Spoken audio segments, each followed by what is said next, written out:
काय बद्दल बाकी 4 वेळा मुख्यमंत्री महाराष्ट्राचे 12 वर्ष केंद्रीय मंत्री संरक्षण मंत्री 2 वर्ष काही करू शकले नाही। आणि आता शरद पवारांचं वय 84। मी राजकारणी आहे, मी काही लोकांचा अभ्यास केला। शरद पवार आयुष्यात अस्वस्थ झाले असते एखाद्या विषयासाठी 84 वर्ष नाही जगले। माणसाला आजकाल हवामानामुळे अस्वस्थ झाला काय 50-55 वर्षात का डॉक्टर अटॅक येतो, माणसं जात।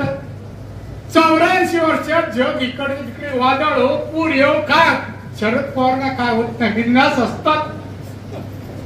आणि आमच्या मोदी साहेबांना उत्सव नाही, तुमचं सरकार गेल्याशिवाय माझी अस्वस्थता जाणार, आमचं सरकार जाणार नाही।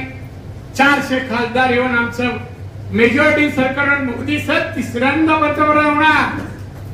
त्यामुळे शरद पवार साहेब एकच गोष्ट म्हणावीशी वाटते, जे आमच्या साधू संतांनी सांगितले, चांगल्याला चांगलं म्हणणं माणुसकीचा धर्म आहे। तो विरोधक असला तरी मोदी साहेब म्हणतात पवार साहेब म्हणजे मित्र आहे, मग मित्राला चांगलं म्हणता येत नसेल तर वाईट तरी म्हणू नका। एबीपी माझा, उघडा डोळे बघा नीट।